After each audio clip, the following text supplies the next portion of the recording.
सभी को नमस्कार, गुड मॉर्निंग। मैं नेहा शर्मा दिव्य दृष्टि के ऑनलाइन प्लेटफॉर्म पर आप सबका स्वागत करती हूँ। कैसे हैं आप सभी? उम्मीद करती हूँ आप सभी स्वस्थ होंगे, मस्त होंगे। और इसी के साथ जो हमने सर्कुलेटरी सिस्टम के जो क्वेश्चन स्टार्ट किए हैं उसी को आज कंटिन्यू करेंगे। तो देखते हैं फर्स्ट क्वेश्चन क्या है हमारा। चलते हैं फर्स्ट क्वेश्चन की तरफ। फर्स्ट जो क्वेश्चन हमें दिया गया है वो दिया गया है सामान्य संकुचन दाब होता है। किसकी बात कर रहा है? सिस्टोलिक प्रेशर की बात कर रहा है। जैसे कि मैंने आपको बताया था, हार्ट हमारा कंटिन्यू क्या करता है? Systole diastole, systole diastole. Systole का अर्थ होता है संकुचन और डायस्टोल का अर्थ होता है फैलना, या हिंदी में अगर मैं बात करूँ तो वो होता है अनुशीतलन।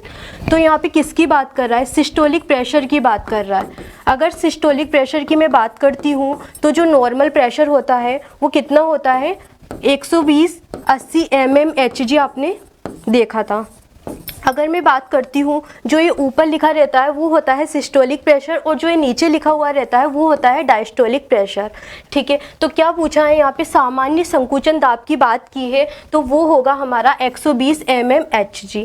अगर 120 mmHg से हाई रहता है या अप रहता है तो वो रहता है हमारा हाइपरटेंशन, जिसे बोल सकते हैं, या हाई बीपी आपने सुना होगा ना, उसे बोल सकते हैं। अगर हमारा 120 के जो नीचे रहता है उसे बोलते हैं लो बीपी या लो ब्लड प्रेशर, उसे बोल सकते हैं। तो इसके बारे में हम पिछले क्वेश्चन में डिस्कस कर चुके हैं। नेक्स्ट क्वेश्चन देखते हैं क्या है नेक्स्ट क्वेश्चन। नेक्स्ट जो क्वेश्चन हमें दिया गया है, लाल रक्त कणिकाओं का औसत जीवन काल लगभग कितने समय का होता है? लाल रक्त कणिकाएं या रेड ब्लड कार्पल्स में मैं बोल सकती हूँ, रेड ब्लड सेल्स भी इन्हें बोला जा सकता है। तो जीवन काल की बात कर रहा है, तो जो लाल रक्त कणिकाएं होती है उनका जो जीवन काल रहता है वो रहता है 100 से 120 दिन।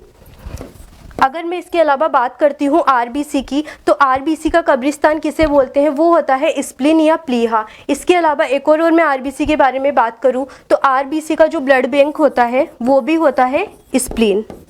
आरबीसी का जो ब्लड बैंक होता है, ये भी क्वेश्चन पूछा जा सकता है, तो ये होता है स्प्लीन। और आरबीसी के कब्रिस्तान के बारे में जो बात की थी वो भी होता है हमारा स्प्लीन। तो नेक्स्ट क्वेश्चन की तरफ चलते हैं। नेक्स्ट जो क्वेश्चन दिया गया है, किस वर्णक के कारण रक्त का रंग नीला होता है? किस वर्णक के कारण रक्त का रंग नीला होता है? तो फर्स्ट ऑप्शन में दिया गया है हीमोग्लोबिन, सेकंड हमें दिया गया है बिलीरुबिन, और थर्ड दिया गया है हीमोसाइनिन, डी दिया गया है नन ऑफ दीज। तो इसका जो आंसर रहेगा वो रहेगा हीमोसाइनिन। देखते हैं ऐसा क्यों होता है। क्या होता है? हीमोसाइनिन एक कॉपर कंटेनिंग पिगमेंट होता है, कॉपर कंटेनिंग रेस्पिरेटरी पिगमेंट होता है ये। तो क्या होता है इसमें, जैसे ये डीऑक्सीजनेटेड फॉर्म में रहता है या ऑक्सीजन जब प्रेजेंट नहीं रहती, ये होता है कॉपर कंटेनिंग रेस्पिरेटरी पिगमेंट। अर्थात जब ऑक्सीजन प्रेजेंट नहीं रहती तो ये क्या होता है? कलरलेस होता है। हिंदी में अगर मैं बोलूँ तो रंगहीन होता है, या इसका कोई भी कलर नहीं होता। तो जब ये डीऑक्सीजनेटेड फॉर्म में रहेगा, डीऑक्सीजनेटेड का मतलब क्या होता है? अर्थात जिसमें ऑक्सीजन प्रेजेंट नहीं है, तब तो इसका कलर होगा कलरलेस, अर्थात रंगहीन होगा। लेकिन जैसे ही ये ऑक्सीजन के कांटेक्ट में आता है और जैसे ही ऑक्सीजन के संपर्क में आता है तो इसका कलर क्या हो जाता है? ब्लू। तो इसके बारे में जो हमें मेन पॉइंट ध्यान रखना है वो क्या है? हीमोसाइनिन जो होता है उसका कलर नीला क्यों होता है? क्योंकि इसमें कॉपर प्रेजेंट होता है, और कॉपर का कलर कैसा रहता है? नीला। तो क्या है ये? कॉपर कंटेनिंग रेस्पिरेटरी पिगमेंट होता है ये, copper containing respiratory pigment. Deoxygenated form में रहेगा तब तो रहेगा कलरलेस, और जैसे ही ऑक्सीजन के प्रेजेंट में आया, जैसे ही ऑक्सीजन के कांटेक्ट में आता है तो इसका कलर क्या हो जाता है? ब्लू हो जाता है। तो ये है हमारा हीमोसाइनिन। नेक्स्ट अगर मैं ऑप्शन हीमोग्लोबिन पे अगर मैं बात करना चाहूँ तो हीमोग्लोबिन की जैसे हमने बात की थी, तो हीमोग्लोबिन का जो कलर रहता है वो रहता है पर्पल या बैंगनी, जिसे बोल सकते हैं। लेकिन जैसे ही हीमोग्लोबिन ऑक्सीजन के साथ रिएक्शन करेगा, हीमोग्लोबिन ने ऑक्सीजन के साथ रिएक्शन करके क्या बनाता है? ऑक्सी हीमोग्लोबिन, या जिसे मैं बोल सकती हूँ HVO2। जैसे ही ऑक्सी हीमोग्लोबिन बनेगा तो ऑक्सीजन जो हीमोग्लोबिन रहेगा हमारा, उसका कलर हो जाएगा रेड। और अगर मैं बिलीरुबिन की बात करती हूँ बी ऑप्शन पे, तो जो बिलीरुबिन रहता है, आपने नाम सुना होगा पीलिया। तो क्या होता है? पीलिया जो होता है उसमें बिलीरुबिन जो रहता है उसका कलर होता है येलो। तो इसका जो राइट आंसर था वो था हीमोसाइनिन। नेक्स्ट ऑप्शन की हम बात करते हैं। नेक्स्ट क्वेश्चन की जो बात करते हैं, रुधिर आयतन का कितना प्रतिशत भाग प्लाज्मा होता है। रुधिर की बात कर रहा है, ब्लड की बात कर रहा है, किस किस से मिलकर बना होता है, क्या क्या इसका देखते हैं हम, ये है हमारा ब्लड। ब्लड को अगर मैं दो भागों में डिवाइड करूँ तो 55% जो भाग रहता है वो तो रहता है प्लाज्मा, और 45% जो भाग रहता है वो रहता है ब्लड वेसल्स। अब ब्लड वेसल्स में क्या क्या आते हैं? ब्लड वेसल्स में आते हैं हमारे आरबीसी, डब्ल्यूबीसी और प्लेटलेट्स। ब्लड वेसल्स होता है हमारा 45%। ब्लड वेसल्स को बोल सकते हैं हिंदी में रुधिर कणिकाएं। और अगर मैं बात करती हूँ प्लाज्मा की, तो प्लाज्मा जो रहता है उसमें क्या रहता है 90 to 92%, 90 से 92% इसमें रहता है वाटर, और 8% क्या रहेगा फिर इसमें? 8% की अगर मैं बात करती हूँ तो इसमें रहते हैं प्रोटीन। कुछ भी हो सकता है इसमें प्रोटीन के अलावा, न्यूक्लिक एसिड etc। तो 55% जो भाग रहता है वो रहता है प्लाज्मा। प्लाज्मा की मैंने अगर बात की तो 90 से 92% तो इसमें रहता है वाटर, 8% रहते हैं प्रोटीन। प्रोटीन को भी अगर मैं 3 भागों में डिवाइड करना चाहूँ तो वो रहता है हमारा ग्लोब्यूलिन, फाइब्रिन। तो इनका क्या क्या काम है, इनका भी हम आगे वर्क देखेंगे। पहले हम डिस्कस कर लेते हैं ब्लड वेसल्स पे। ग्लोब्यूलिन रहता है, फाइब्रिन रहता है और एल्ब्यूमिन। और नेक्स्ट अगर मैं बात करती हूँ डब्ल्यूबीसी, आरबीसी और प्लेटलेट्स, तो डब्ल्यूबीसी होता है हमारा वाइट ब्लड कार्पल्स, आरबीसी होता है रेड ब्लड कार्पल्स या लाल रुधिर कणिका इन्हें बोल सकती हूँ। प्लेटलेट्स जो होता है उसे हम बोल सकते हैं थ्रोम्बोसाइट या रक्ताणु भी जिसे बोल सकते हैं। और प्लेटलेट्स की मैंने जैसे बात की थी, प्लेटलेट्स की कमी से क्या हो जाता है? डेंगू रोग हो जाता है। तो क्वेश्चन में क्या पूछा गया था? क्वेश्चन में पूछा गया था रुधिर आयतन का कितना प्रतिशत भाग प्लाज्मा होता है। तो हमने देखा जैसे ही ब्लड को हमने 2 भागों में डिवाइड किया तो 55% जो था क्या था? प्लाज्मा था, और बाकी जो 45% था वो क्या था? Blood vessel. तो जो इसका राइट आंसर रहेगा वो रहेगा 55%। नेक्स्ट क्वेश्चन देखते हैं। नेक्स्ट क्वेश्चन दिया गया है श्वेत रक्त कणिकाओं का प्रमुख कार्य है। किसकी बात कर रहा है? श्वेत रक्त कणिकाओं को मैं बोलती हूँ व्हाइट ब्लड कार्पस या व्हाइट ब्लड सेल्स भी बोला जा सकता है इसे, अर्थात श्वेत रक्त कोशिकाएं, व्हाइट ब्लड कार्पस। जो व्हाइट ब्लड कार्पस रहती है ना, वो 2 भागों में हम बांट के इसे पढ़ते हैं। व्हाइट ब्लड कार्पस को मैं बांट देती हूँ, एक तो होता है ग्रेन्युलोसाइट और जो एक दूसरा रहता है वो रहता है एग्रेन्युलोसाइट। इसका हिंदी नाम भी आपको ध्यान रखना है। ग्रेन्युलोसाइट जो होता है उसे हम बोल सकते हैं कणिकामय। हिंदी में क्या बोलेंगे? इसे बोलते हैं कणिकामय। और अगर मैं बात करती हूँ एग्रेन्युलोसाइट की, तो एग्रेन्युलोसाइट क्या होगा? वो होगा एकणिकामय। ग्रेन्युलोसाइट को मैं 3 भागों में डिवाइड कर देती हूँ। ग्रेन्युलोसाइट होती है न्यूट्रोफिल, बेसोफिल और इओसोनोफिल। फिर इनके वर्क भी देखेंगे क्या क्या काम करती है। और इसी तरह अगर मैं बांटती हूँ एग्रेन्युलोसाइट या एकणिकामय जिसे बोलते हैं एकणिकामय, तो इसमें कौन कौन सी रहती है? इसमें रहता है लिम्फोसाइट और मोनोसाइट। लिम्फोसाइट एंड मोनोसाइट, इनका क्या काम है? ये जो जितनी भी ब्लड वेसल, जब जितनी भी डब्ल्यूबीसी रहती है वो क्या काम करती है? वो करती है इम्यूनो सिस्टम का विकास करना, या जिसे हम बोल सकते हैं प्रतिरक्षा तंत्र का विकास करने का काम करती है। तो हमारे क्वेश्चन में क्या दिया गया है? इसका प्रमुख कार्य। तो प्रमुख कार्य तो हमें पता चल गया, जितनी भी डब्ल्यूबीसी होती है उन सबका काम होता है प्रतिरक्षा तंत्र का विकास करना या इम्यूनिटी सिस्टम का विकास करना। ठीक है, तो यहाँ दिया गया है फर्स्ट जो ऑप्शन हमें दिया गया है वो दिया गया है रक्त को शुद्ध करना, अर्थात ब्लड का प्यूरिफिकेशन। तो ब्लड का प्यूरिफिकेशन पे जैसे मैं बात करूँ तो वो तो हमें पता था, ब्लड का प्यूरिफिकेशन कौन करता था? किडनी। और अगर मैं बात करती हूँ कि ब्लड को ऑक्सीजनेटेड फॉर्म से डीऑक्सीजनेटेड फॉर्म में लाने का काम कौन करता था? तो वो करते थे हमारे लंग्स। तो ये तो ऑप्शन वैसे ही गलत हो गया। सेकंड में बात करती हूँ, बी ऑप्शन जो दिया गया है वो दिया गया है शरीर के विभिन्न अंगों तक खाद्य सामग्री पहुँचाना। तो ये तो इस क्वेश्चन का कोई लेना देना ही नहीं है इस ऑप्शन से, तो ये वैसे ही रॉन्ग हो गया। सी ऑप्शन पे अगर मैं बात करती हूँ रोगों से रक्षा करना, तो हम पढ़ चुके हैं डब्ल्यूबीसी का जो भी काम होता है क्या करता है? इम्यूनो सिस्टम का विकास करना, अर्थात क्या करती है? रोगों से रक्षा करती है। बाहर से जैसे ही कोई फॉरेन बॉडी आती है, जैसे ही कोई बैक्टीरिया आता है उस पर तुरंत अटैक करके उसको मार देती है। तो ये काम किसका हुआ? डब्ल्यूबीसी का। तो ऑप्शन सी राइट आंसर रहेगा। जो डी दिया गया है ऑक्सीजन का परिवहन करना, तो ये भी रॉन्ग रहेगा हमारा। तो नेक्स्ट क्वेश्चन देखते हैं। नेक्स्ट जो क्वेश्चन दिया गया है, शरीर की वह सामान्य क्षमता जो उसे रोग विशेष से लड़ने की शक्ति प्रदान करती है। ऑप्शन पे एक बार डिस्कस कर लेते हैं। फर्स्ट दिया है एंटीजन, बी जो दिया गया है वो दिया गया है एंटीबॉडी, सी दिया गया है हमें इम्यूनिटी, और जो डी दिया गया है नन ऑफ दीज। तो हम देखते हैं रोग विशेष से लड़ने की क्षमता कौन प्रदान करती है। जैसे कि हमने जस्ट पिछले क्वेश्चन में देखा, जो WBC होती है वो क्या काम कर रही थी, हमारी इम्यूनिटी सिस्टम को डेवलप कर रही थी, अर्थात क्या कर रही थी, रोग प्रतिरोधक क्षमता का विकास कर रही थी। जो भी कोई फॉरेन बॉडी आती है उस पर तुरंत अटैक करती है, उनको मार देती है। तो WBC का जो काम होता है ना, शरीर को रोग प्रतिरोधक क्षमता प्रदान करना, या जिसे हम बोल सकते हैं एंटीबॉडी। ठीक है, तो इसका ऑप्शन जो दिया है राइट आंसर होगा एंटीबॉडी। एक बार मैं ऑन तीनों ऑप्शन पे भी बात कर लेती हूँ। एंटीजन क्या होता है? एंटीजन होती है, जैसे कि मान लीजिए ये RBC है, मान लीजिए ये RBC है, RBC की ये सतह दी हुई है सरफेस, तो RBC की सतह पर पाई जाने वाली जो ग्लाइकोप्रोटीन होती है ना, वो क्या होता है, एंटीजन होती है। क्या ध्यान रखना है इसमें, मेन आपको ध्यान रखना है ग्लाइकोप्रोटीन। तो RBC की सतह पे जो ग्लाइकोप्रोटीन पाई जाएगी वो तो होगी हमारी एंटीजन। एंटीजन को हिंदी में अगर मैं बात करूँ तो होता है प्रतिजन। वहीं अगर मैं बात करती हूँ ऑप्शन बी एंटीबॉडी की, तो एंटीबॉडी को हम हिंदी में बोल सकते हैं प्रतिरक्षी। देखो नाम से ही क्लियर है कि कई चीज़ तो हमें नाम से क्लियर हो जाती है। प्रतिरक्षी अर्थात प्रतिरक्षा तंत्र का विकास कर रही है। तो ऑप्शन जो हमारा बी राइट है। एंटीबॉडी क्या होती है? एंटीबॉडी पे अगर मैं बात करती हूँ तो प्लाज्मा के अंदर पाई जाने वाली जो ग्लाइकोप्रोटीन होती है वो क्या होती है, ये प्लाज्मा है, और जो इसके अंदर जो ग्लाइकोप्रोटीन पाई जाती है वो होती है एंटीबॉडी।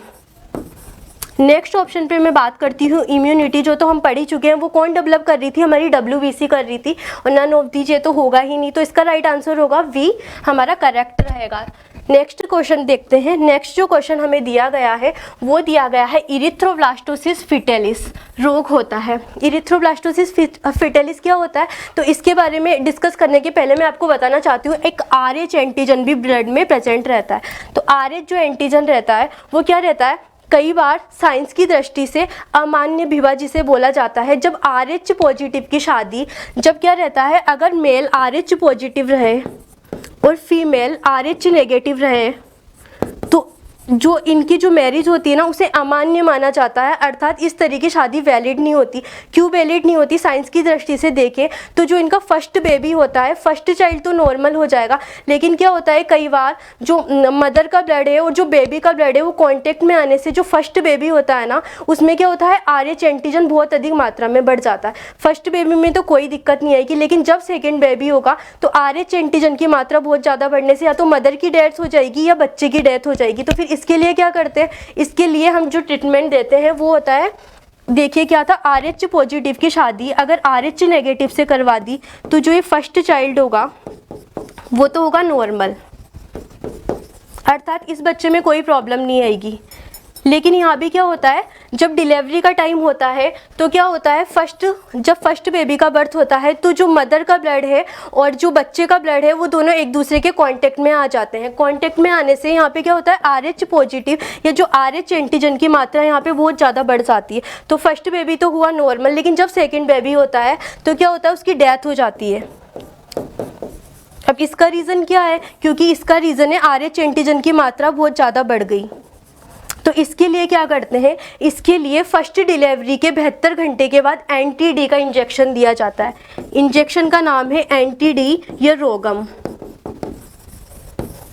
तो इसके लिए जो ट्रीटमेंट बताया जाता है वो होता है एंटी-D या रोगम का जो इंजेक्शन दिया जाता है। तो देख लेते हैं क्या दिया गया है ऑप्शन में।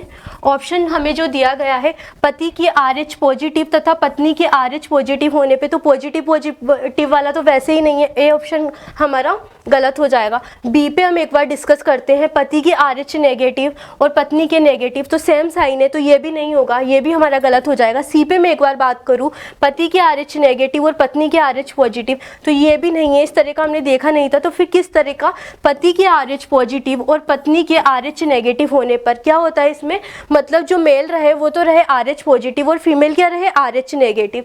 तो क्या होता है, बच्चे में जो रोग हो जाता है या जिसे मैं डिसऑर्डर बोल दूँ वो होता है इरिथ्रोब्लास्टोसिस फिटेलिस।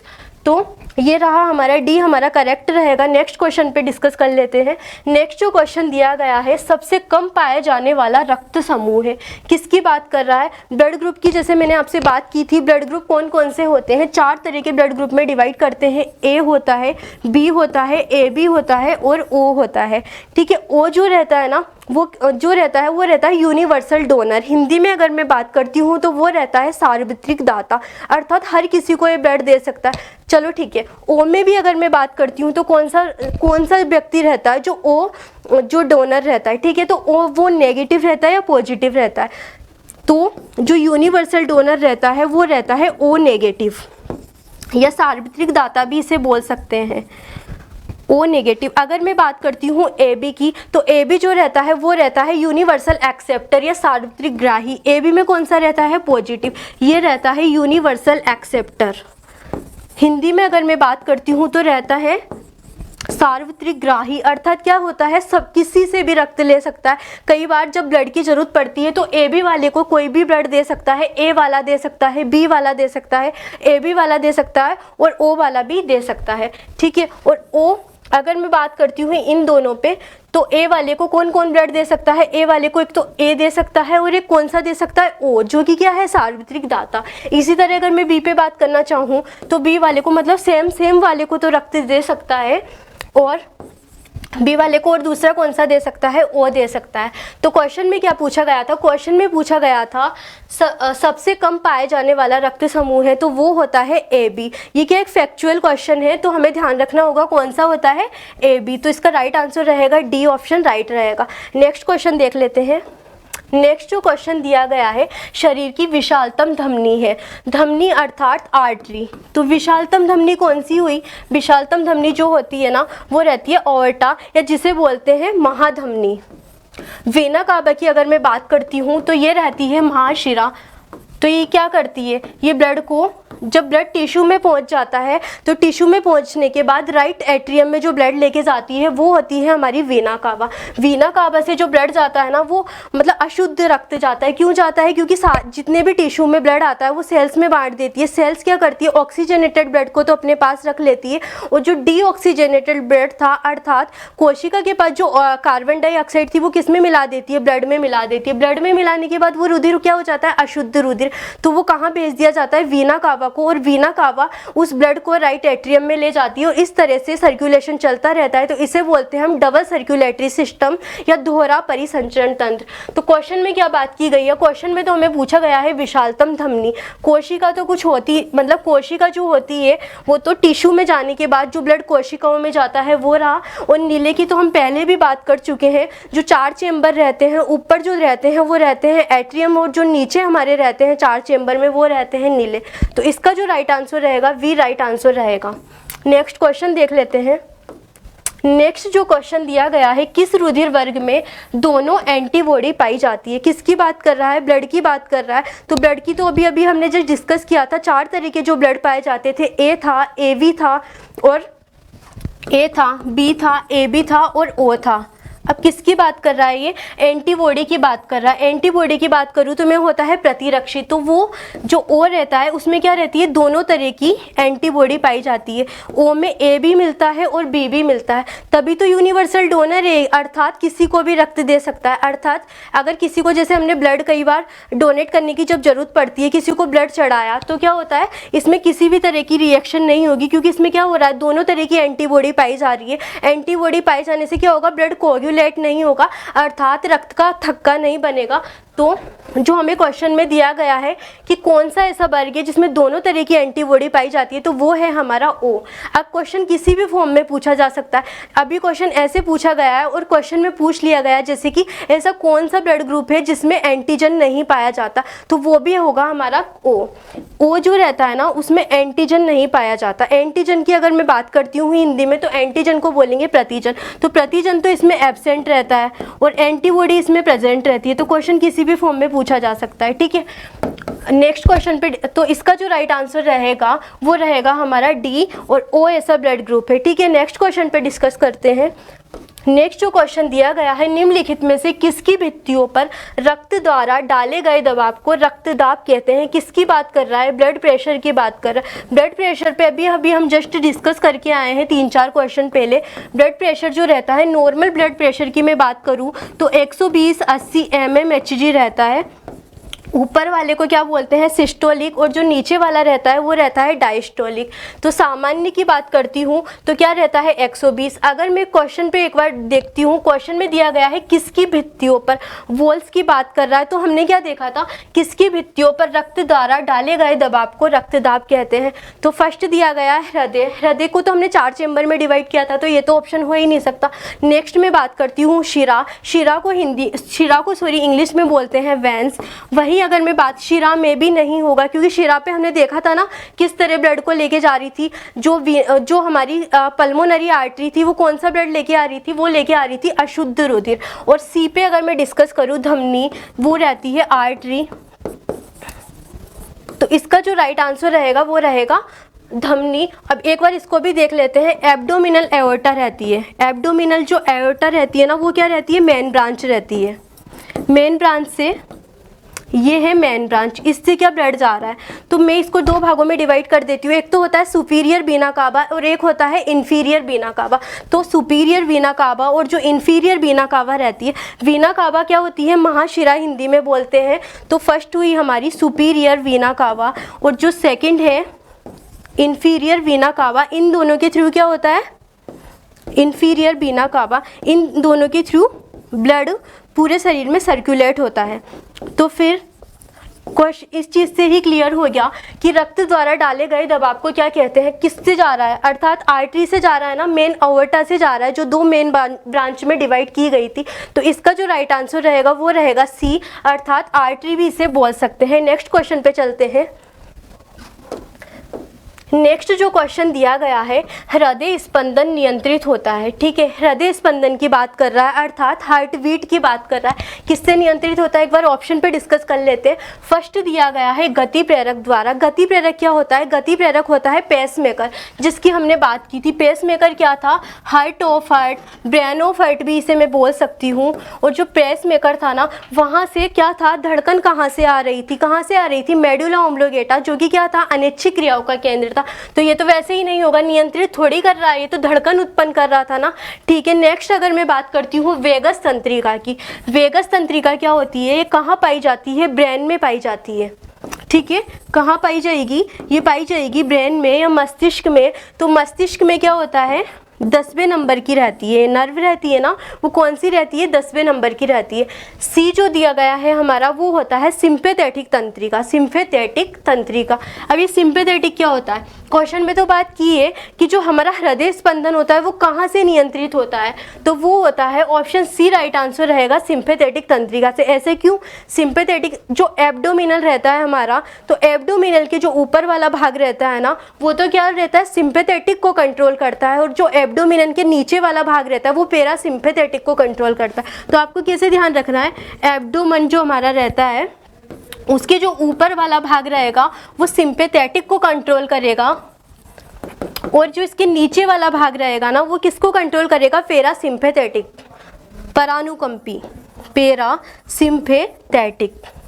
ठीक है, तो क्वेश्चन में तो पूछा गया है कि हृदय स्पंदन जो नियंत्रित होती है वो किससे होती है, तो वो होती है हमारी सिंपैथेटिक तंत्रिका से। वेगस की तो हम बात कर चुके हैं, ब्रेन में होती है, या तंत्रिका जिसे बोलते हैं। गति प्रेरक हमें पता है पेसमेकर होता है, और डी आंसर रहेगा वो करेक्ट नहीं रहेगा।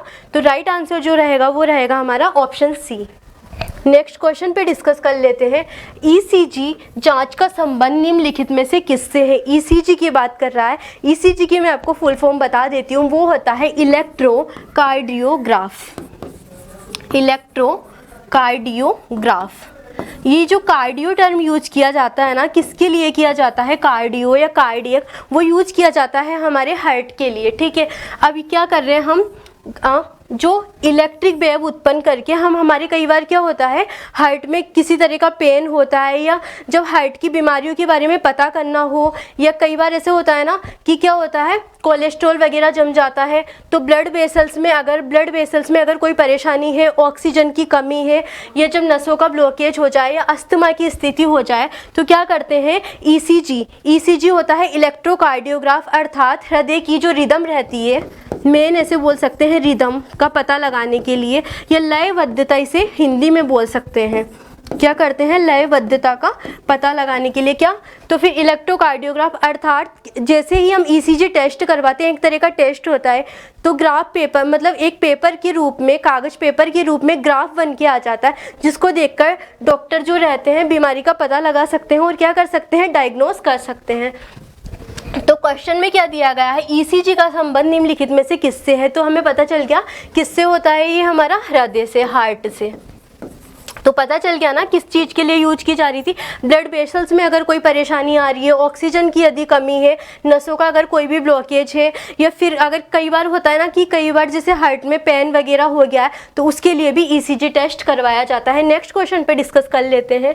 नेक्स्ट जो क्वेश्चन दिया गया है, सोते समय रक्तदाब में क्या परिवर्तन होता है, किसकी बात कर रहा है, सोते समय रक्तदाब को तो समझ गए होंगे आप, क्या होता है, ब्लड प्रेशर। क्या परिवर्तन होता है ब्लड प्रेशर में सोते समय, तो फर्स्ट जो दिया गया है बढ़ता है, बी हमें दिया गया है घटता है, सी दिया गया है पहले घटता है फिर बढ़ता है, और डी नो चेंज या अपरिवर्तित रहता है। तो क्या होता है, जैसे कि अब देखिए मतलब क्वेश्चन की लैंग्वेज से ही समझ में आ जाना चाहिए। ऐसा होता है ना, हम सो रहे हैं अर्थात हम रेस्ट फेज में हैं और आराम कर रहे हैं, तो हमारी हार्ट बीट भी थोड़ी कई बार धीरे चल रही होती है और ब्लड भी आराम से फ्लो हो रहा होता है, तो क्या होता है, ब्लड प्रेशर क्या होता है, कम होता है या घटता है। अब इसकी विपरीत आप देख लीजिए, क्या होता है, कई बार जैसे कि आप एक्सरसाइज वगैरह करते हैं, रनिंग वगैरह करते हैं, तो एकदम से क्या होता है, हार्ट बीट बढ़ जाती है, तो ब्लड का फ्लो भी, क्योंकि ऑक्सीजन की ज़्यादा वो डिमांड हो जाती है शरीर में, ऑक्सीजन पंप, अब जो ऑक्सीजन जा रही है वो ब्लड के थ्रू ही तो होगी ना पूरे शरीर में, तो क्या होता है, एकदम से ब्लड प्रेशर जब तो बढ़ जाएगा, तो सोते समय अर्थात जब सारे ऑर्गन रेस्ट फेज में होते हैं, तो क्या होता है, इसमें क्वेश्चन में दिया गया है ब्लड प्रेशर में क्या परिवर्तन होता है, ब्लड प्रेशर घटेगा, अर्थात हम जब आराम की अवस्था में तो ब्लड प्रेशर कम रहेगा। तो इसका जो राइट आंसर रहेगा वो रहेगा वी। तो नेक्स्ट क्वेश्चन की तरफ चलते हैं। नेक्स्ट जो क्वेश्चन दिया गया है, यदि व्यक्ति को गलत प्रकार का रक्त दे दिया जाए तो निम्नलिखित में से क्या परिणाम होता है। आपने सुना होगा कई बार क्या होता है कि किसी का एक्सीडेंट हो गया और तुरंत ब्लड की ज़रूरत पड़ जाती है, तो फिर हम ब्लड जो मतलब उसको जो चढ़ाया जाता है किसी व्यक्ति को, जब ब्लड की ज़रूरत होती है तो पहले तो मैच करते हैं ना कि इसका ब्लड ग्रुप कौन सा है, तो सेम वाले को ही दे सकता है, या फिर ओ वाला जो होता है वो हर किसी को दे सकता है।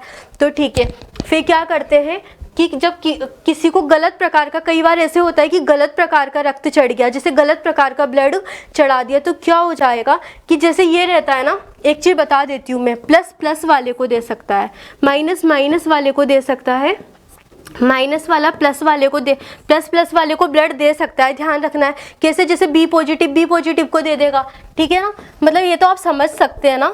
और माइनस वाले को दे सकता है, अर्थात नेगेटिव को ब्लड डोनेट कर सकता है। हो सकता है किसी का ओ नेगेटिव है तो वो किसको दे सकता है, नेगेटिव को, तो सेम साइन वाले को ब्लड डोनेट कर सकता है।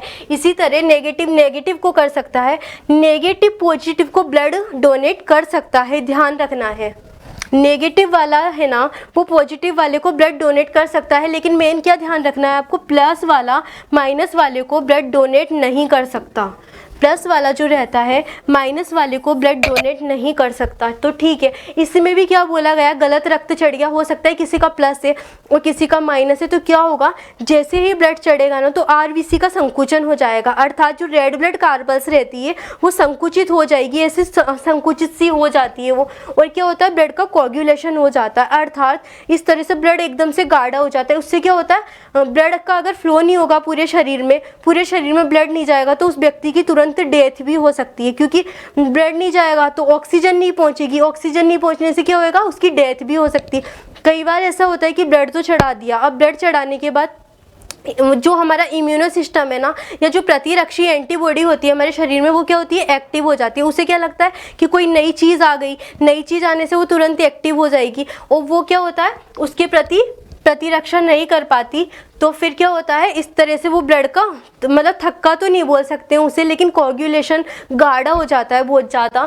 तो उससे क्या ऑप्शन हम पे एक बार हम डिस्कस कर लेते हैं। दिया गया है क्या होता है, आरबीसी का संकुचन हो जाता है, तो ऑप्शन तो हमारा ये ही राइट रहेगा। बी दिया गया है सभी धमनियों का विस्तार हो जाता है। सी दिया गया है आरबीसी का संश्लेषण हो जाता है। ऐसा भी कुछ नहीं होता, धमनियों का विस्तार तो कहाँ से होगा, दूसरा ब्लड जाएगा तो विस्तार थोड़ी ना होगा, तो ये भी नहीं रहेगा। तिल्ली और लिम्फोनाइड में विकृति आ जाती है, तो ये नहीं रहेगा। राइट आंसर तो रहेगा हमारा है। तो फिर इस तरह के लिए क्या करते हैं, इसके लिए क्या किया जाता है, एंटीकोगुलेंट। एंटीकोगुलेंट क्या होता है, वो रहता है हिपेरिन या एस्प्रिन दिया जाता है। एंटीकोगुलेंट, ब्लड अगर एकदम से गाढ़ा हो गया है तो फिर क्या करेंगे, उसे क्या दिया जाएगा, हिपेरिन या एस्प्रिन। ठीक है, तो ये रहा हमारा ये वाला क्वेश्चन। तो इसका जो राइट आंसर रहेगा वो रहेगा ऑप्शन ए। नेक्स्ट क्वेश्चन पे चलते हैं।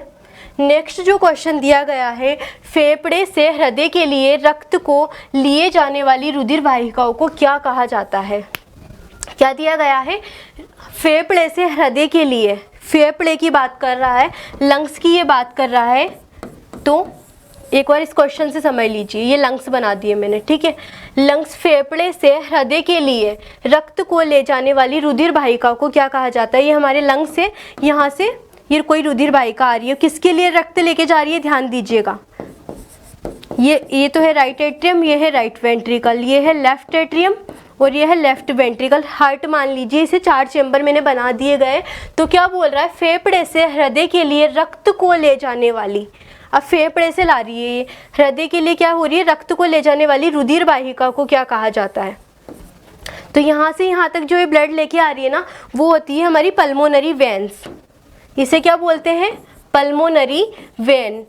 पल्मोनरी क्यों यूज किया मैंने, पल्मोनरी टर्म जो यूज की जाती है वो की जाती है लंग्स के लिए, या फुफ्फुस जिसे इसे हिंदी में बोलते हैं, तो ये होती है पल्मोनरी वेन्स। तो जो ये ब्लड लेके आती है ना, वो लाती है शुद्ध रुधिर, अर्थात यहाँ से क्या ऑक्सीजन मिला दी जाती है ब्लड में, तो ये लेके आती है, कौन सा लाती है, शुद्ध रुधिर लेके आती है, या ठीक है।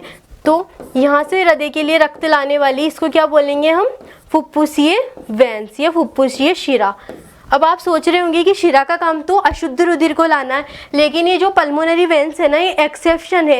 एक तो पल्मोनरी वेन्स एक्सेप्शन है और एक पल्मोनरी आर्टरी एक्सेप्शन है, क्योंकि ये दोनों अपोजिट काम करती है। ये वैसे तो वेन्स का काम अशुद्ध रुधिर को लाना होता है, लेकिन ये क्या करती है, शुद्ध रुधिर को लाती है, ऑक्सीजनेटेड फॉर्म में ब्लड को लाती है। तो राइट आंसर रहेगा फुफ्फुसीय शिरा।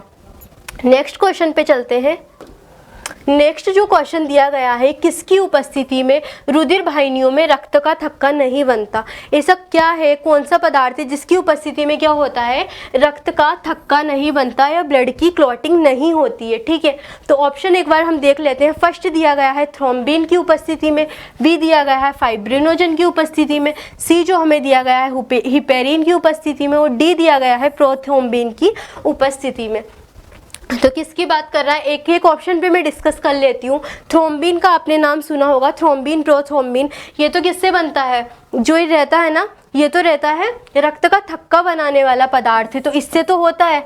बी बात करती हूँ मैं फाइब्रिनोजन, तो फाइब्रिनोजन किस में चेंज होता है, फाइब्रिन में। और ये ना फाइब्रिन जो होता है वो क्या काम करता है, ब्लड की क्लॉटिंग करता है, अर्थात ये भी रक्त का थक्का बनाता है। ब्लड की क्या करेगा, क्लॉटिंग, अर्थात ये भी रक्त का थक्का बना रहा है। ठीक है।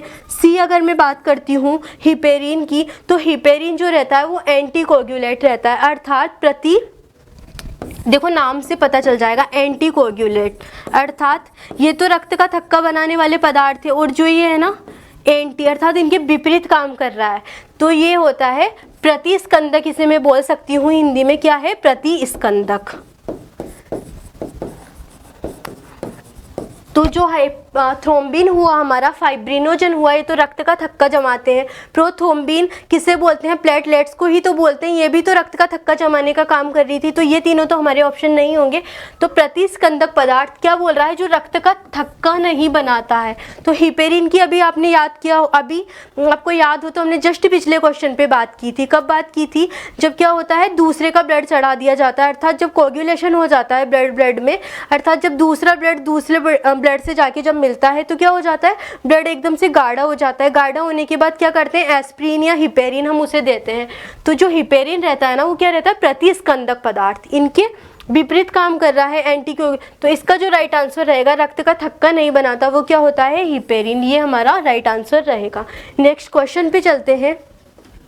नेक्स्ट जो क्वेश्चन दिया गया है, सड़क दुर्घटना में घायल, ध्यान देना है, सड़क दुर्घटना में घायल रुधिर वर्ग ओ वाले व्यक्ति को निम्नलिखित में से किस रुधिर वर्ग का रक्तदान कर सकते हैं। अब आपको याद हो तो 2-3 क्वेश्चन पहले ही हमने क्या डिस्कस किया था, जो ओ रहता है वो क्या रहता है, यूनिवर्सल डोनर, सार्वत्रिक दाता। अब ओ वाला ही ऐसा होता है जो ओ वाले को ब्लड दे सकता है, ओ वाला केवल ओ वाले से ब्लड लेगा, ठीक है।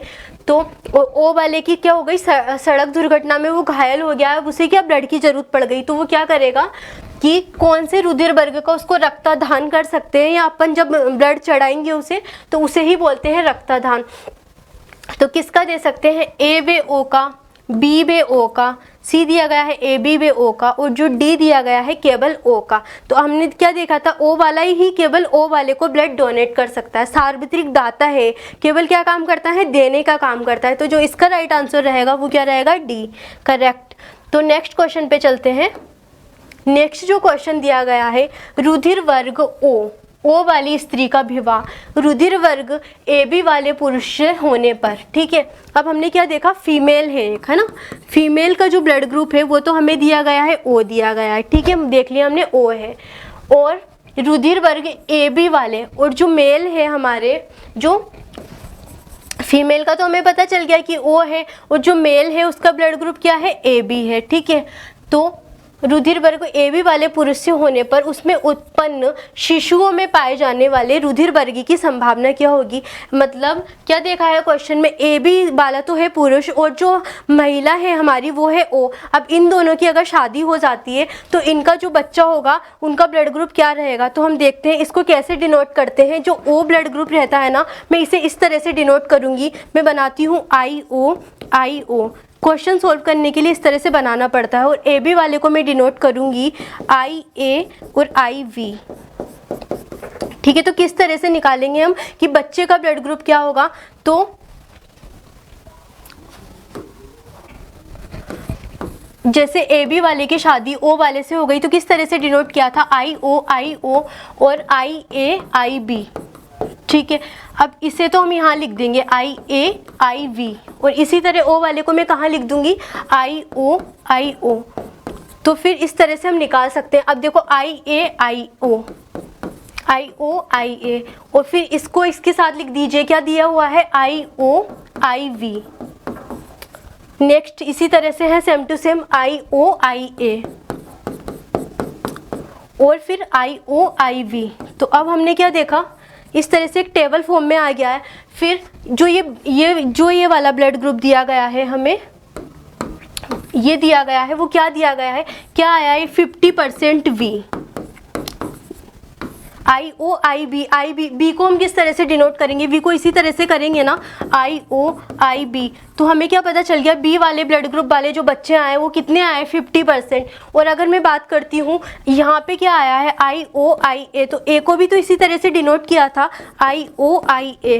तो ए ब्लड ग्रुप वाले जो बच्चे आए हैं वो कितने आए हैं, 50%। तो 50% तो वी और 50% आए हमारे ए। तो ऑप्शन एक बार देख लेते हैं, ऑप्शन में क्या दिया गया है, ऑप्शन दिया गया है 50% ए बी, और ओ तो कोई ब्लड ग्रुप ही नहीं आया था हमारे। बी दिया गया है 50% ए 50% वी, तो ये भी नहीं था हमारा ऑप्शन। सी दिया गया है 50% ए और 50% वी, तो और जो है तथा 50% ओ। तो इस तरह का भी जब हमने क्वेश्चन को देखा था तो कोई ऑप्शन नहीं था।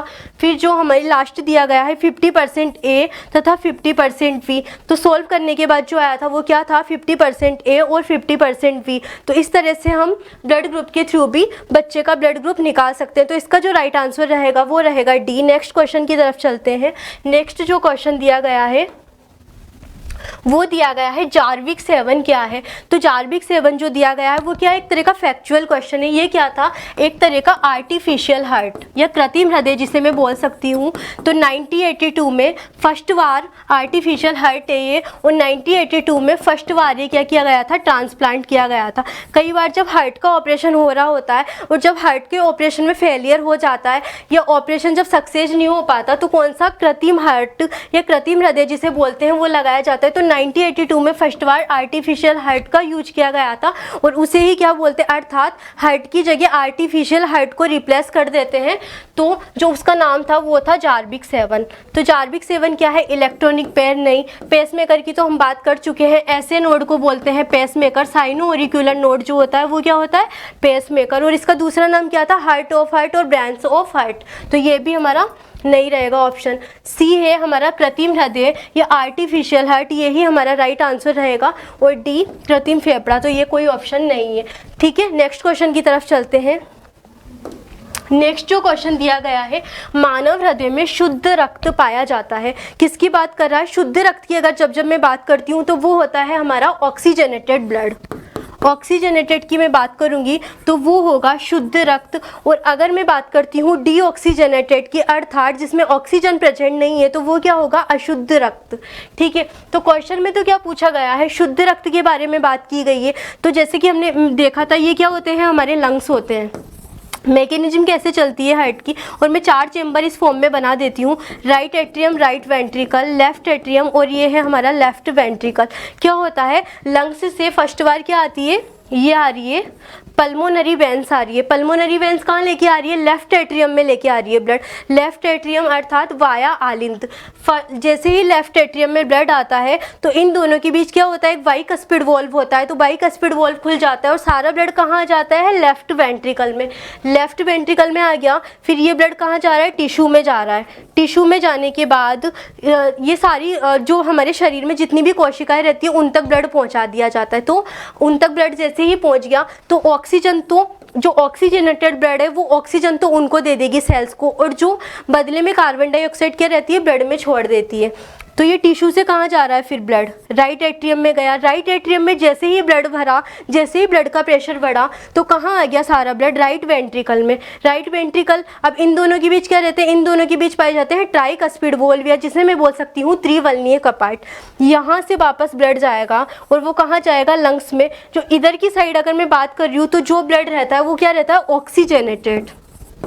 ऑक्सीजनेटेड को मैं बोल सकती हूँ शुद्ध रुधिर, अर्थात जिसमें ऑक्सीजन प्रेजेंट है वो तो शुद्ध रहेगा ना, शुद्ध रुधिर। और जो डीऑक्सीजनेटेड होता है वो क्या रहता है, हमारा अशुद्ध रुधिर। जो यहाँ से ब्लड जा रहा है, ये टिश्यू से जो ब्लड जा रहा है राइट एट्रियम की तरफ, वो कौन सा है, डीऑक्सीजनेटेड ब्लड। तो यहाँ क्वेश्चन में तो इसकी बात की गई है, क्वेश्चन में बात की गई है शुद्ध रुधिर की, अर्थात मानव हृदय में शुद्ध रक्त कहाँ पाया जाता है। तो देख लीजिए कहाँ पाया जा रहा है, ये जा रहा था हमारी पल्मोनरी वेंस के थ्रू। यहाँ से यहाँ तक जो ब्लड जा रहा था वो जा रहा था ऑर्टा, या जिसे बोल सकते हैं हिंदी में महाधमनी। टिश्यू से जो ब्लड लेके जा रही थी वो होती है हमारी वीना कावा, और जो राइट वेंट्रिकल से लंग्स तक ब्लड लेके जा रही थी वो क्या थी, हमारी पल्मोनरी आर्टरी। ठीक है, अब इसके अकॉर्डिंग हम क्वेश्चन को सॉल्व कर सकते हैं। शुद्ध रक्त की बात की है, अर्थात ऑक्सीजनेटेड ब्लड की बात की है। तो जो ऑक्सीजनेटेड ब्लड होता है ना, वो देखो इधर जो ब्लड पाया जा रहा है वो कौन सा है, ऑक्सीजन जिसमें मिश्रित है या जो शुद्ध रुधिर है। तो देखो कहाँ कहाँ पाया जा रहा है, ऑप्शन में देख लेते हैं, महाधमनी और बाएं नीले में। महाधमनी को क्या बोलती हूँ, ऑर्टा, या बाएं नीले जो है वो है हमारा लेफ्ट एट्रियम।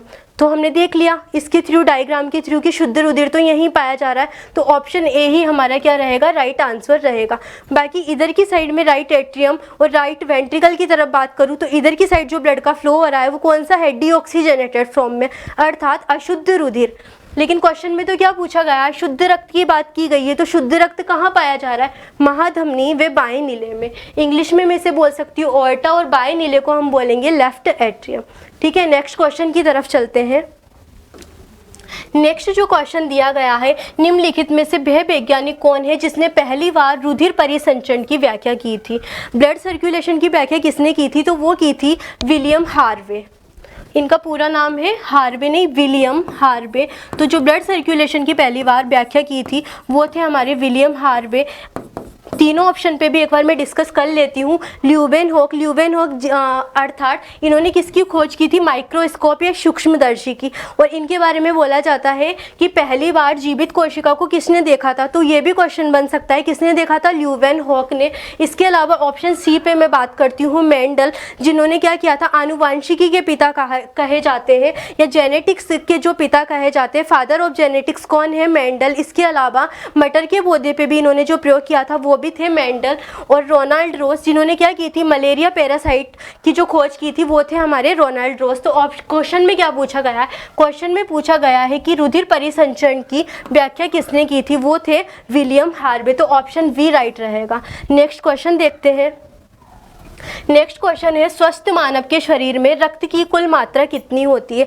ब्लड की बात कर रहा है। वैसे मैं अगर बात करूं तो जो एक स्वस्थ ह्यूमन या स्वस्थ मानव के शरीर में 6 से 7 लीटर शुद्ध रक्त पाया जाता है, ठीक है।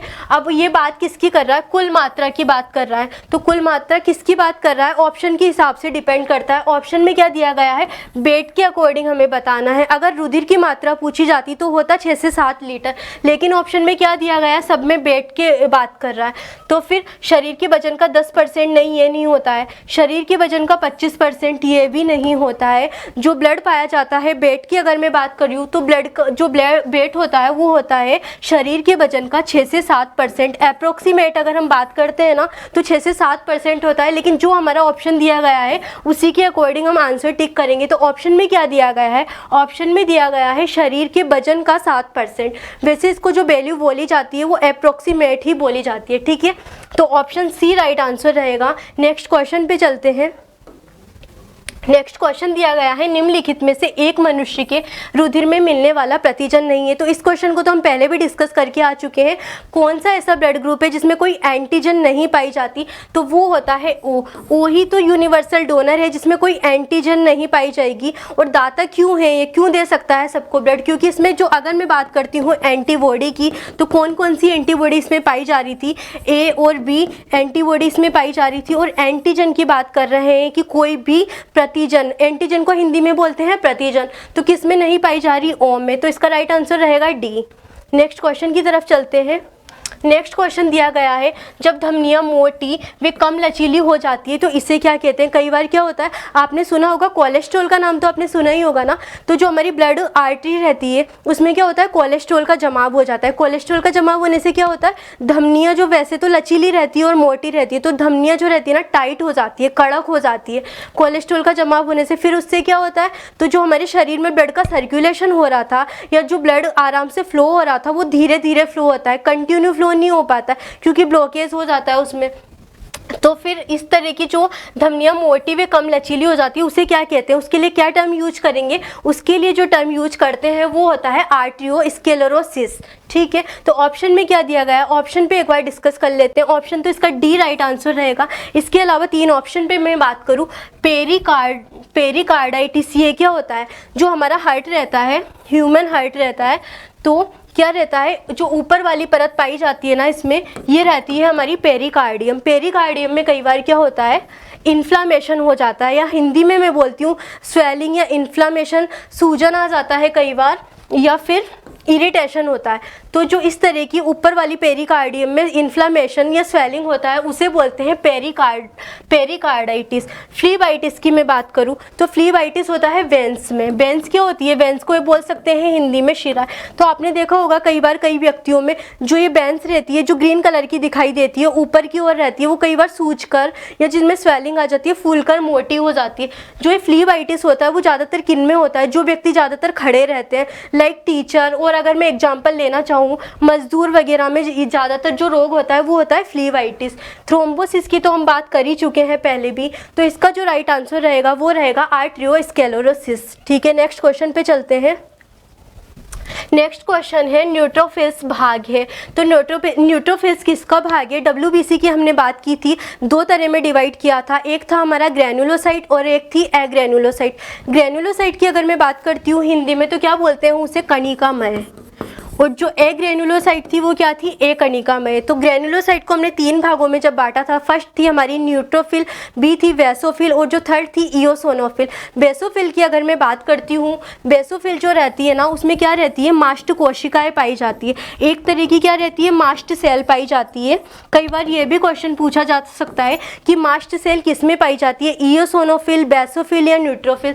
तो मास्ट कोशिकाएं केवल बेसोफिल में ही पाई जाती है। अब ये मास्ट कोशिकाओं का काम क्या होता है, जो ये मास्ट कोशिकाएं रहती है ना वो सीरोटोनिन या हिस्टामिन का स्त्रवण करती है। किसका करती है, सीरोटोनिन या हिस्टामिन का सिक्रेशन करती है।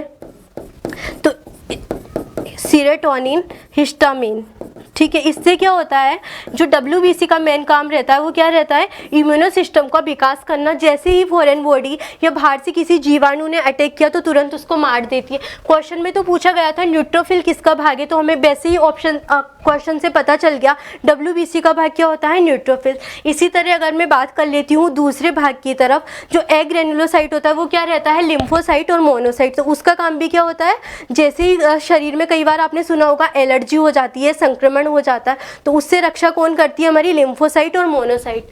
तो ठीक है, ऑप्शन में क्या दिया गया है, ऑप्शन में दिया गया है श्वेत रक्त कोशिका। श्वेत रक्त कोशिका को ही क्या बोलते हैं, WBC। देखो श्वेत यानी वाइट ब्लड और कार्पल्स, ये सेल्स भी इसे कई बार बोला जा सकता है, जैसे यहाँ सेल्स यूज किया गया है तो कोशिका, वैसे इसे बोलते हैं वाइट ब्लड कार्पल्स या श्वेत रुधिर कणिका। तो किसका भाग है न्यूट्रोफिल्स, तो हमने देखा था श्वेत रुधिर कणिकाओं के ग्रैनुलोसाइट का।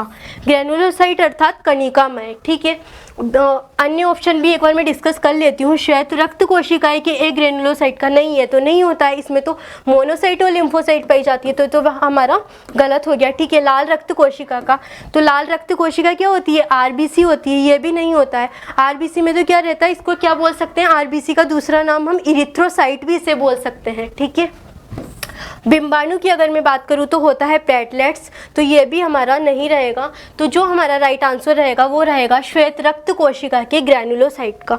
अगले क्वेश्चन पे चलते हैं।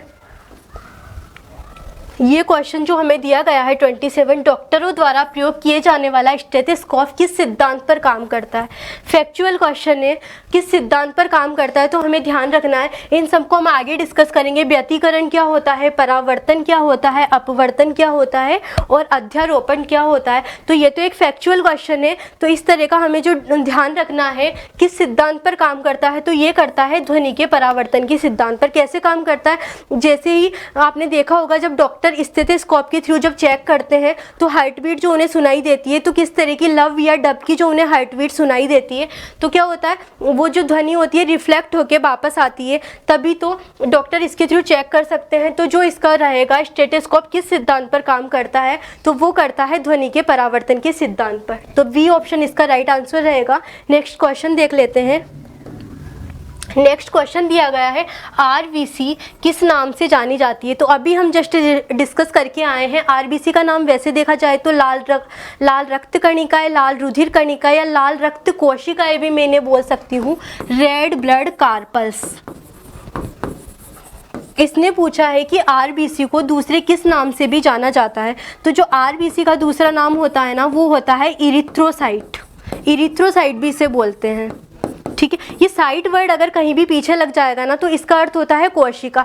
जैसे कि मैं बात कर लेती हूँ WBC की, WBC को क्या बोल सकते हैं, WBC को हम बोल सकते हैं ल्यूकोसाइट। ये भी ध्यान रखना है। WBC की अगर मैं दूसरे नाम की बात करती हूँ तो होता है ल्यूकोसाइट।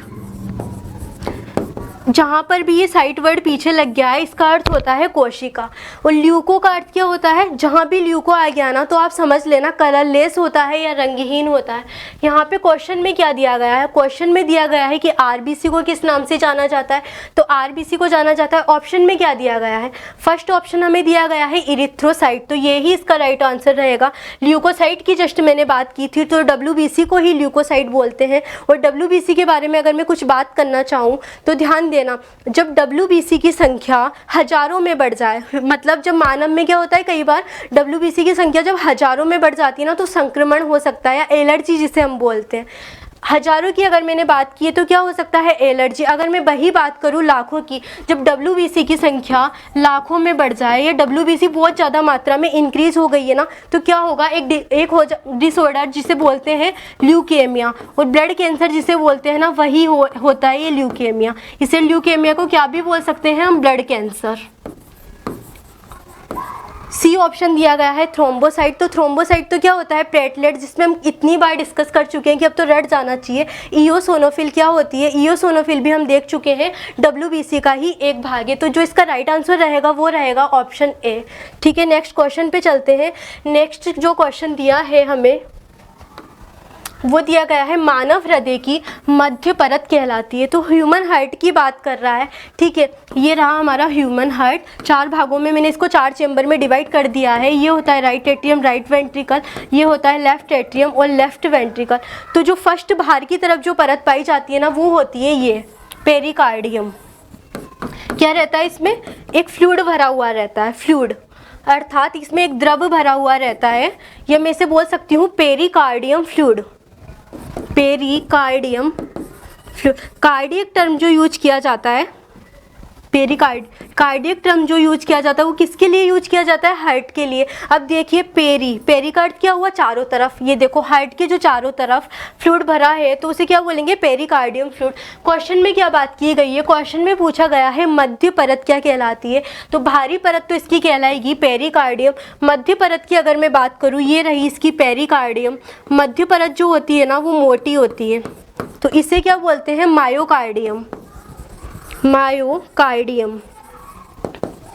और जो अंदर वाली परत रहती है वो क्या कहलाएगी? एंडोकार्डियम, ठीक है। ये लास्ट जो परत पाई जाती है एंडोकार्डियम कहलाती है। तो बाहरी जो परत रहती है पेरिकार्डियम की अगर मैं बात करूं तो इसका काम क्या है? इसका काम है सुरक्षा, हार्ट की सुरक्षा। और इसमें क्या एक फ्लूइड भी भरा हुआ रहता है, तो क्या करता है? भारी आघातों से सुरक्षा प्रदान करता है। मायोकार्डियम की अगर बात करते हैं तो मायोकार्डियम में क्या पाया जाता है? मायोकार्डियम में पाई जाती है हृदय पेशियां। तो क्वेश्चन में तो क्या पूछा गया था? क्वेश्चन में तो सिंपल में पूछा गया था कि मध्य परत क्या कहलाती है, तो मध्य परत कहलाती है मायोकार्डियम। अगर क्वेश्चन में आपसे पूछा जाए कि हृदय की सबसे आंतरिक परत क्या कहलाती है, तो क्या बताओगे? जो आंतरिक परत होती है वो कहलाती है एंडोकार्डियम, ठीक है। तो इसका जो राइट आंसर रहेगा वो तो रहेगा सी।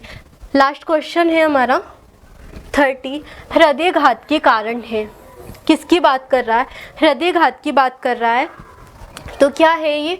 ऑप्शन एक बार हम देख लेते हैं। हृदय में रक्त की अपर्याप्त मात्रा का पहुंचना, कार्डियक अटैक वगैरह आपने नाम सुना होगा, या हार्ट अटैक जो आपने नाम सुना होगा, वो क्या है? हृदय घात उसे हिंदी में बोलते हैं, ठीक है। तो कई बार क्या होता है, ब्लड में क्लॉटिंग, जो ब्लड रहता है ना उसमें कई जैसे क्लॉट हो जाते हैं, तो ब्लड क्या होता है? पर्याप्त मात्रा में सर्कुलेट नहीं हो पाता है पूरी बॉडी में, तो उससे क्या हो जाता है? हार्ट अटैक या हृदय घात जिसे बोल सकते हैं। ऑप्शन बी हमें दिया गया है, हृदय में रक्त की अपर्याप्त मात्रा का पहुंचना। जब ब्लड रहता है कंटिन्यू नहीं पहुंच पाता या ब्लड के सर्कुलेशन में कुछ बाधा आ जाती है तो वो क्या कहलाता है? अपर्याप्त मात्रा में पहुंचना। सी हमें क्या दिया गया है? धमनियों में रक्त के थक्के का पहुंचना। ब्लड का क्लॉट कई बार क्या हो जाता है? धमनियों में पहुंच जाता है, जिससे जो आर्टरी रहती है ना हमारी वो ब्लॉक हो जाती है, ब्लॉकेज हो जाता है, तो इससे भी क्या ब्लड का सर्कुलेशन नहीं हो पाता है।